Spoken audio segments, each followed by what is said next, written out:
Assalamualaikum warahmatullahi wabarakatuh. Salam jumpa kembali untuk seluruh sahabat-sahabat YouTuber, sahabat media, serta para pemirsa yang selalu aktif di konten-konten yang sedang, termasuk seluruh para pendengar, para penggemar setia di seluruh tanah air Indonesia, termasuk Jakarta, Jakarta Selatan dan sekitarnya, dan sahabat-sahabat negara tetangga kita. Semoga senantiasa kita tetap dalam lindungan Allah Subhanahu wa taala. Di sini saya pribadi Bung Jebri selaku pembawa acara Radio RS yang ada di channel Asada mengudara kembali untuk Anda dalam acara tanya jawab seputar dunia lain. Yang pertama akan saya bacakan salah satu atensi yang bernama Andi Baskoro yang ada di Kalibakung, yaitu Kabupaten Tegal. Lebih abdulnya akan saya bacakan ya. Assalamualaikum warahmatullahi wabarakatuh. Salam jumpa Bung Jeffrey. Saya Andi Baskoro dari Kalibakung. Salam jumpa, salam senggol, salam kenal Bung Jeffrey ya. Mudah-mudahan Anda bersama Radio RS yang ada tetap jaya mengudara di channel Asadam adanya. Saya suka sekali dengan acara-acara Anda. Bagus sekali nih acara ini. Sangat cemerlang dapat bersama yang membutuhkannya, yang berkaitan dengan masalah dunia lain atau mistik Bung Jeffrey ya. Jadi begini Bung Jeffrey, adren saya mengatakan saya kan pernah pengalaman dengan masalah hal dedemit Bung Jeffrey ya, yang berkaitan dengan masalah dunia lain, yaitu tentang masalah kodam Bung Jeffrey. Jadi pada saat saya lagi jalan-jalan adanya di bukit-bukit di sana kan, di Kalibakung saya masih banyak bukit-bukit, gunung-gunung gitu Bung Jeffrey ya. Saya menemukan sesuatu Bung Jeffrey, yaitu sebuah uh, kalau di wanita itu apa itu pelengkapnya Bung Jeffrey ya, konde gitu Bung Jeffrey. Jadi sebuah konde Bung Jeffrey. Jadi dia konde itu nyeblok ada di salah satu pohon kecil, ada di bukit pada saat saya lagi berjalan Bung Jeffrey. Karena dia mengkilat kena cahaya matahari, akhirnya saya ambil itu Bung Jeffrey. Betul juga itu namanya konde Bung Jeffrey. Pasti Bung Jeffrey tahu lah yang namanya konde seperti apa. Dan saat itu Bung Jeffrey, si konde itu kan saya simpan Bung Jeffrey. Saya dimimpikan wanita cantik Bung Jeffrey. Ya umumnya seperti kayak wanita yang pakai konde terus pakai kain gitu loh Bung Jeffrey. Kalau tradisi Jawa kan seperti itu model-modelnya gitu, kayak sinden kayak seperti itu kan, pakaiannya pakai kain terus pakai baju bordil, terus termasuk bagian kepalanya, rambutnya dikasih konde seperti itu Bung Jeffrey. Kembali lagi pada masalah benda bertuah konde tersebut Bung Jeffrey. Waktu saya mimpi bersama wanita cantik dengan figur berpakaian seperti kayak sinden, dia mengatakan, anak muda, simpanlah konde tersebut. Itulah konde bertuah milik saya dulu pada saat saya masih hidup. Itulah sebagai alat utama supaya punya pamor. Itulah namanya konde bertuah. Simpanlah di tempat yang baik, kau akan mendapatkan petunjuk satu demi satu adanya. Disitulah Bung Jeffrey, pas saya mendapatkan konde itu kan nggak penting bawa kemana-mana, tapi konde itu bisa melayang kemana-mana apabila saya membatin. Misalnya saya membutuhkan sesuatu, katakanlah kayak seperti ada maling, terus ada orang yang kira-kira mau menjahati saya, dia hadir Bung Jeffrey di kantong saya. Dia hanya mengatakan dalam hati saya, tidak usah khawatir bos, saya akan membantu Anda apabila Anda dalam kondisi tidak aman, saya yang akan terjun. Disitulah pada saat saya lagi nanjak di mana adanya bukit pengupulan Bung Jeffrey. Saya kan ceritanya dari salah satu tempat di mana adanya pondokan teman saya tuh. Saya dibegal 2 orang. Tiba-tiba dari belakang, dari samping.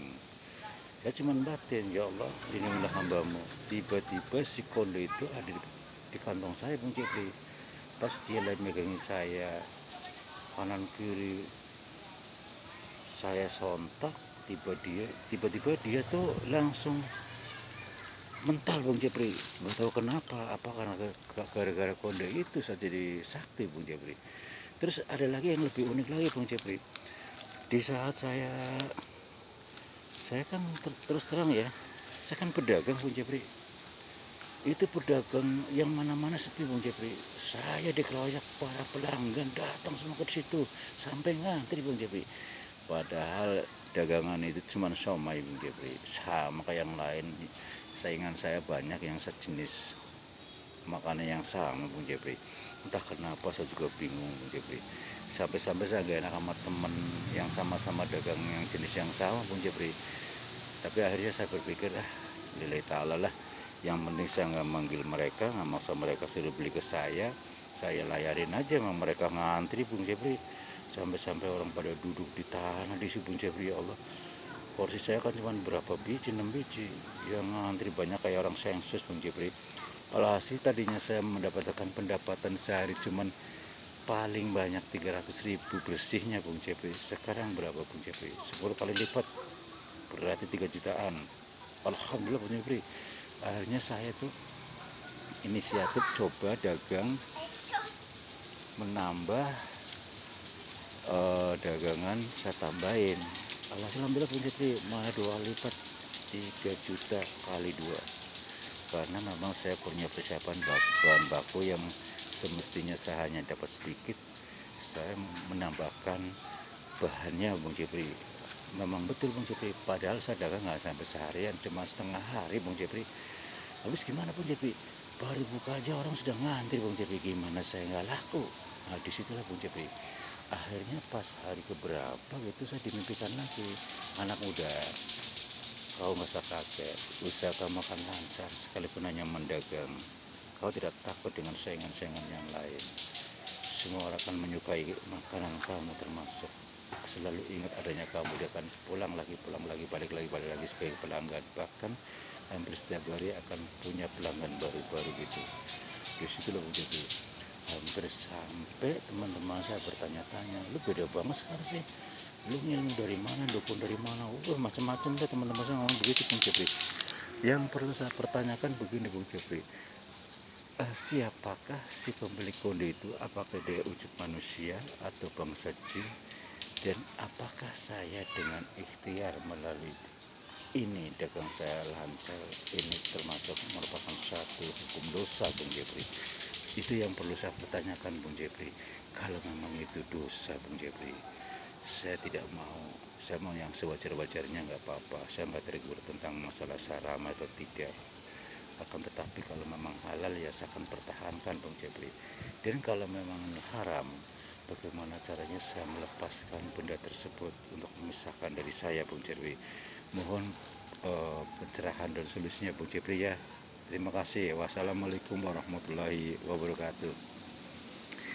Waalaikumsalam warahmatullahi wabarakatuh. Saudaraku yang ada di Kalibakung, Tegal, Jawa Tengah ya. Terima kasih atas kehadiran Anda di mana adanya Radio RS yang ada telah bergabung di radio kami. Semoga Anda bersama keluarga tetap dalam lindungan Allah Subhanahu wa taala. Untuk saudaraku yang di Kalibakung, kembali lagi pada saudara Anda masalah konde. Konde itu memang sejarah dari seseorang yang memiliki punya lebih ilmu ya. Jadi kalau kita bicara masalah konde, hampir semua konten-konten yang ada yang berhubungan dengan masalah barang-barang bertuah, perlu Anda ingat, setiap orang meninggal yang memiliki kelebihan dan memiliki barang bertuah belum diserahkan kepada seseorang, katakanlah orang yang tepat sasaran, yang bisa mengemban amanah, tiba-tiba dia dengan sendirinya sakaratul maut tiba di luar pikiran kita ya. Kita nggak tahu, hanya Allah yang tahu. Lantas dia belum sempat menyerahkan suatu benda yang bertuah kepada seseorang yang tepat, yang dapat bisa membantu amanah.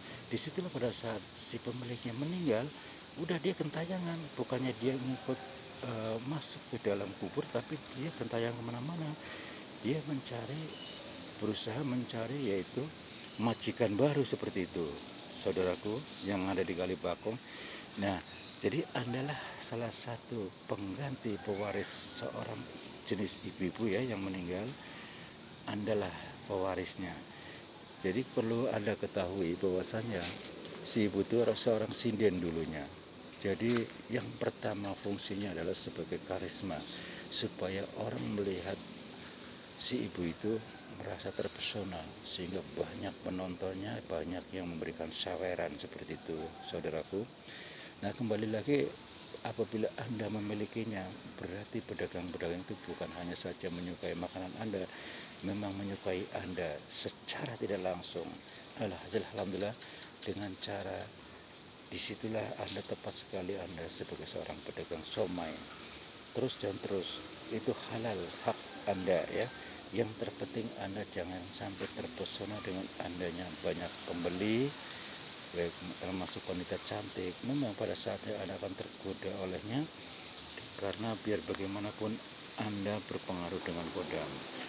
Yang tempo hari beberapa konten-kontennya, yang hampir semua konten yang ada yang berkaitan dengan orang memiliki benda bertua, memang saya hanya menganjurkan kepada semua, termasuk Anda ya, coba Anda perhatikan supaya Anda tidak disetir pada kodam tersebut. Karena pada dasarnya kodam suatu saat akan menguji Anda untuk berbuat jahat, sekalipun Anda tidak berbuat jahat. Supaya Anda bisa mengendalikan kodam tersebut, Anda bacalah surat Yasin 3 kali, ya, 3 ambal maksud saya, dan amalkan surat Al-Kahfi 107 sampai 110 ya. Terus surat Al-Fatihah 1110. Gunanya apa?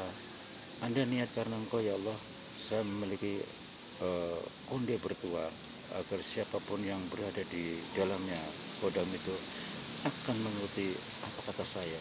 Jadi adalah salah satu penyetir, katakanlah setir ya, bukan Anda disetir dia, tapi Anda menyetir dia seperti itu. Jadi apa yang Anda inginkan, dia akan membuktikan, bukanlah dia yang meminta sesuatu pada Anda, kebalikannya, bukan begitu.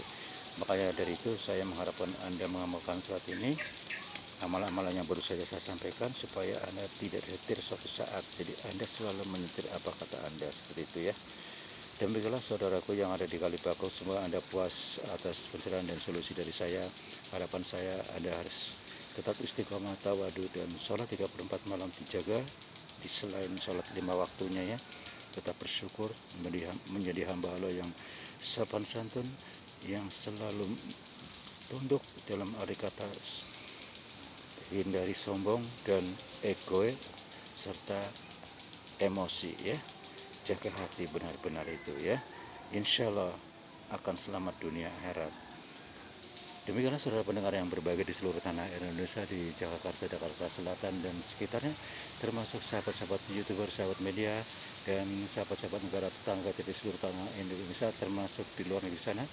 Karena waktu jelek kami harus turun dari udara. Insya Allah kita jumpa lagi di hari yang sama dengan waktu yang sama, dengan acara tanya jawab seputar dunia lain. Apabila ada salah-salah kata, baik sengaja tanpa sengaja, saya pribadi mohon maaf. Wassalamualaikum warahmatullahi wabarakatuh.